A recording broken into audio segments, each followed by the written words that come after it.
தூத்துக்குடியில் பார்த்தீங்கன்னா ஒரு ஈஸ்வரன் கோயில் நிலம், கிட்டத்தட்ட 6.5 ஏக்கர் நிலம்.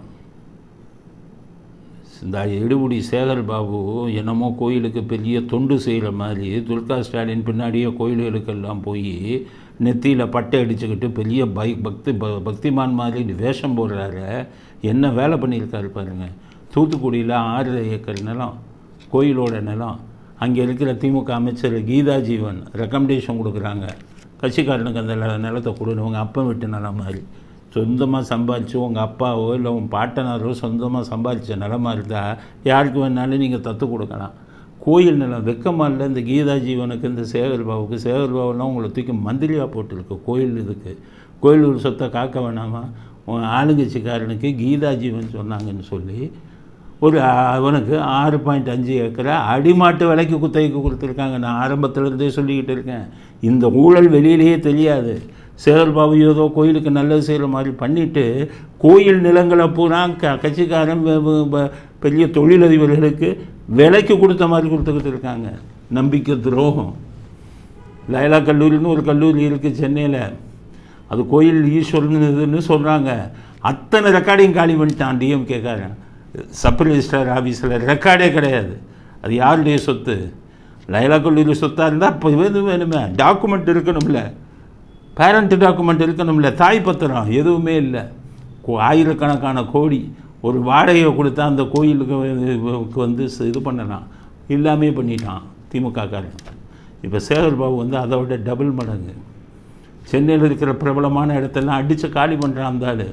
உடனே எல்லோரும் என்ன சொல்கிறாங்க, பாரியா கோயில் நிலத்தை காலி பண்ணி அடிமாட்டு விலைக்கு கட்சிக்காரனுக்கு கொடுக்குறான்.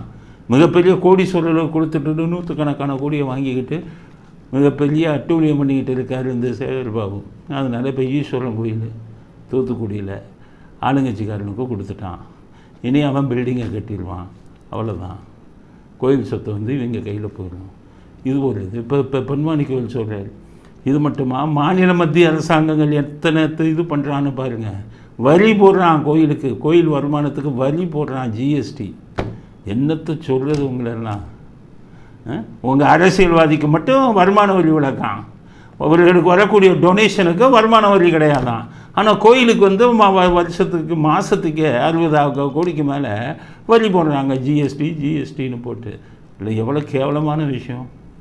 அடுத்து பொன்மாணிக்கு இன்னொரு கருத்தை சொல்கிறார். என்னென்னா, கோயில்கள் கருவறை இருக்க முக்கியமானது, அதை சுற்றி இருக்குமா கிரகங்கள், இது சிலைகள் கருவறையில் உள்ள, அதெல்லாம் எடுத்து பார்த்தா அதெல்லாம் பழங்காலத்து சிலைகள்லாம் தூக்கி விற்றுட்டு இவங்க திமுககாரங்க டூப்ளிகேட் சிலை வச்சுருக்காங்கிறார் பொன்மாணிக்கு.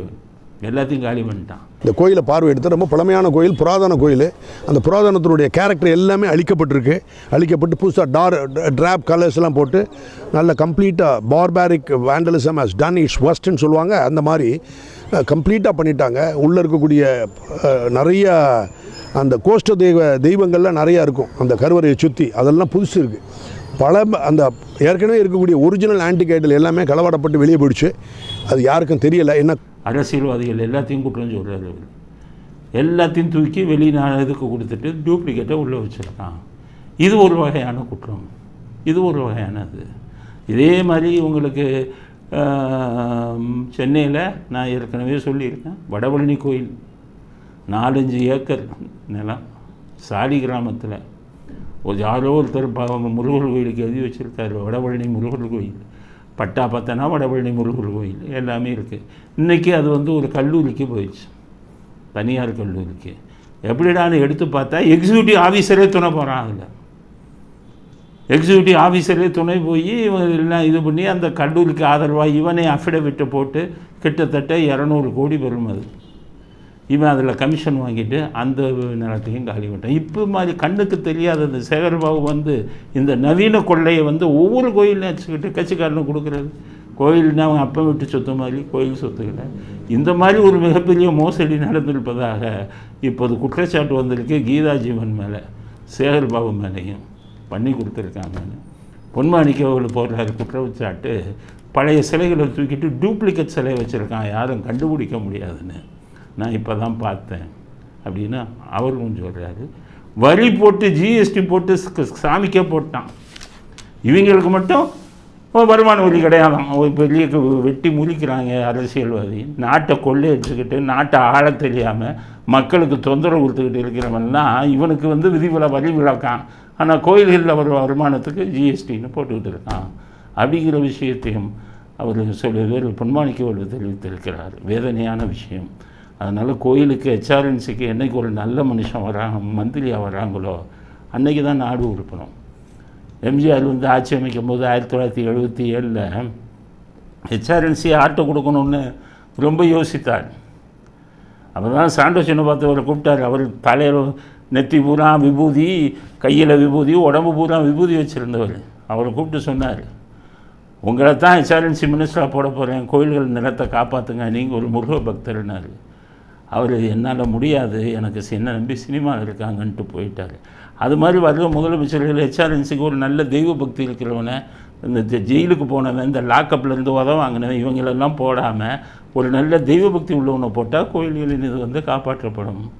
இந்த மாதிரி சமூக விரோதிகளெல்லாம் கொண்டு போய் நீங்கள் ஹெச்ஆர்என்சியில் போட்டிங்கன்னா மனசாட்சி இல்லாமல் கோயில்களின் நிலம் விற்கப்படும்.